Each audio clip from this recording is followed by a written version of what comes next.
ایک بدبخت نے کہا کہ مسلمانوں کو اگر کمزور کرنا ہے تو ان سے 4 چیزیں چھین لی جائیں. 4 چیزیں جب مسلمانوں میں موجود ہیں تو یہ کمزور نہیں ہو سکتے.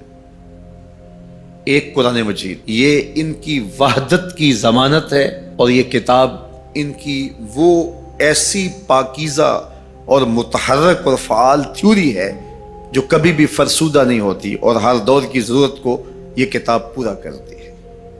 اور یہ اس غیر متبدل کتاب کے ذریعے سے گرے ہوئے بھی اٹھ پڑتے ہیں. تو اس کتاب کو اگر ختم کر دیا جائے تو یہ تسخیر کیے جا سکتے ہیں. دوسری بات، ان سے حج ختم کر دیا جائے. حج ان کی وحدت کی علامت ہے، ان کی شان و شوکت اور شکوہ مسلم کی ضمانت ہے.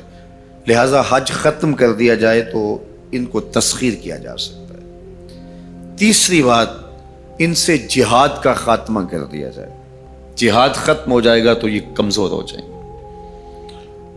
چوتھی چیز، ان کے سینے سے عشق رسول چھین لیا جائے. محبت رسول اس کے سینے سے کھینچ لی جائے. اگر یہ دولت نہیں رہے گی تو یہ مٹی کے مجسمے ہوں گے اور ان کے اندر کچھ نہیں ہوگا. وہ فاقہ کش جو موت سے ڈرتا نہیں ذرا، روح محمد اس کے بدن سے نکال. تو کہا یہ 4 چیزیں اگر ان سے چھین لی جائیں تو ان کو تسخیر کرنا آسان ہوگا. اب ان میں سے 2 چیزوں پر جب محنت کی گئی تو جہاد کے خاتمے کے لیے مسلمہ پنجاب مرزا قادیانی کو کھڑا کیا گیا، اور اس کا کام یہ تھا کہ مسلمانوں کی ذہن سازی کرے کہ جہاد ختم ہو گیا ہے. اور وہ خود لکھتا ہے کہ میں نے جہاد کی ممانعت پر اتنا کچھ لکھا ہے اور اطراف و اکناف میں بھیجا ہے، اگر وہ جمع کرنا ممکن ہو تو 300 الماریاں بھر جائیں. اتنا کچھ میں نے جہاد کی ممانعت میں لکھا ہے. تو وہ اس ایجنڈے پہ آیا تھا. نادیدہ ہاتھ اس کو لے کر کے آئے تھے، اور وہ ایک شخص نہیں تھا، 3 شخص تھے جن کا انٹرویو کیا گیا. سب سے مناسب یہ لگا تو اس کو انہوں نے جو ہے وہ اس کام کے لیے متعین کیا، اور جتنی بھی اس کو مالی ضروریات تھی اور حکومت کی سپورٹ تھی وہ میسر تھی. اسی طرح بہاءاللہ کو حج کے ختم کرنے کے لیے وہاں ایران میں کھڑا کیا، اور اس نے جگہ جگہ کعبۃ اللہ کے ماڈل بنائے اور کہا اتنی دور سفر کر کے جاتے ہو، یہیں گھوم لیا کرو، تمہارا ذوق پورا ہو جائے کرے گا. اب یہ 2 لوگوں کو نادیدہ ہاتھوں نے ان 2 چیزوں کو ختم کرنے کے لیے، جہاد اور حج کو ختم کرنے کے لیے تیار کیا تھا، اور ان کے اوپر اس زمانے کے اندر انہوں نے کروڑوں روپے لگائے تھے. اب جب وہ مر بھی گئے ہیں تو ان کے متبعین کو وہ اسی طرح سپورٹ کر رہے ہیں، اس لیے ان کے متبعین جو ہیں وہ موجود ہیں. باقی جس نے بھی ادعائے نبوت کیا پاگل پن کی وجہ سے، یا جو ہے وہ اس کے اندر کوئی صلاحیت تھی تو وہ تکبر میں آ گیا، تو اس پاگل پن کی وجہ سے اس نے اعلان کیا، جب وہ گیا تو سلسلہ ختم ہو گیا.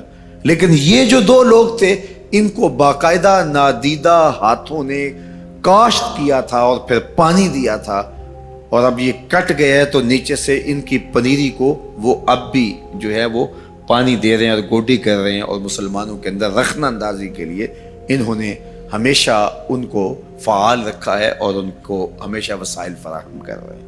اس لیے امت کو ان سے محتاط رہنے کی بہت زیادہ ضرورت ہے، چونکہ یہ نادیدہ ہاتھوں کے مہرے ہیں جو مسلمانوں کو نقصان دینے کے لیے اور ان کے اندر سے ان جذبوں کو ختم کرنے کے لیے جو ہے وہ دن رات کوشاں ہیں، اور مغرب کی جاسوسی اسلامی ممالک سے کر کے جو ہے وہ ان کو فائدہ پہنچاتے ہیں. اور مسلمانوں کے لیے بالخصوص پاکستان کے لیے یہ مرزائی اس قدر خطرناک ہے کہ علامہ اقبال علیہ رحمہ نے اس زمانے میں کہا تھا، ابھی پاکستان بننے جا رہا تھا، آپ نے کہا تھا کہ مرزائی اسلام کے بھی غدار ہیں، پاکستان کے بھی غدار ہیں. اور پھر زمانے نے دیکھا. علامہ اقبال علیہ رحمہ تو 1938 میں انتقال کر گئے، لیکن 47 میں پاکستان بنا تو لوگوں نے دیکھا کہ ان لوگوں نے پاکستان کی مخالفت کی، اور جب پاکستان ٹوٹا، 2 ٹکڑوں میں تقسیم ہوا، تو اس وقت قادیاں میں چراغاں کیا گیا، انہوں نے خوشی کا اظہار کیا. پاکستان ایٹمی طاقت بنا تو وہاں سوگ منایا گیا، اور آج بھی یہ ربوے کے اندر دفن ہوتے ہیں تو امانتاً دفن ہوتے ہیں. ان کا یہ مکروہ عقیدہ ہے کہ پاکستان ٹوٹ جائے گا اور ہمیں یہاں سے اٹھا کر کے ہماری گندی لاشوں کو وہاں ربوے سے قادیان کے اندر شفٹ کیا جائے گا. یہ پاکستان کی سالمیت پر ہمیشہ خطرہ ہے اور پاکستان کو ہمیشہ نقصان پہنچانے کے درپائے رہتے ہیں اور ان کی ہمیشہ کوشش ہوتی ہے کہ اس وطن کے اندر امن، طمانینت اور سکون نصیب نہ ہو. مسٹر بھٹو نے کہا تھا کہ جو حیثیت امریکہ کے اندر یہودیوں کی ہے وہی حیثیت پاکستان کے اندر مرزائی حاصل کرنا چاہتے ہیں. حکومت بھلے کس کی بھی ہو لیکن یہ پاکستان کے اہم مناصب پر فائز ہو کر کے جو ہے وہ پاکستان کو اپنے کنٹرول اور قابو میں لینا چاہتے ہیں. لیکن اللہ بھلا کرے ان لوگوں کا جنہوں نے دن رات کی کاوشوں سے، محنتوں سے آئین کے اندر ان کو غیر مسلم قرار دلوایا. علماء نے، مشائخ نے، سب لوگوں نے، تمام مسالک کے لوگوں نے مل کے اس میں کاوش کی، محنت کی کہ یہ 7 ستمبر کا دن تھا، 1974 کی شام تھی، 4:35 ہو رہے تھے کہ جب دستخط ہوئے کہ مرزائی چاہے ربوی ہوں چاہے لاہوری ہوں کافر ہیں. اور پھر ہر سمت سے نعرہ تکبیر اور نعرہ رسالت کی آوازیں آنے لگی اور تاجدار ختم نبوت زندہ باد کی صدائے دل نواز گونجنے لگی. پھر اس وقت سے لے کر یہ پاکستان کے خلاف سازشوں میں اور زیادہ مصروف ہو گئے. پوری دنیا کے اوپر پھیلے ہوئے مرزائی پاکستان کو رسوا اور بدنام کرنا چاہتے ہیں مختلف ممالک کے اندر، اور ان کے مختلف ممالک کے ساتھ تعلقات ہیں مختلف بنیادوں پر، چونکہ یہ تھے ان کے اور ان کے خود کاشتہ پودا تھا مرزائیت جو یہاں لگایا گیا، یہودیت کا خود کاشتہ پودا ہے.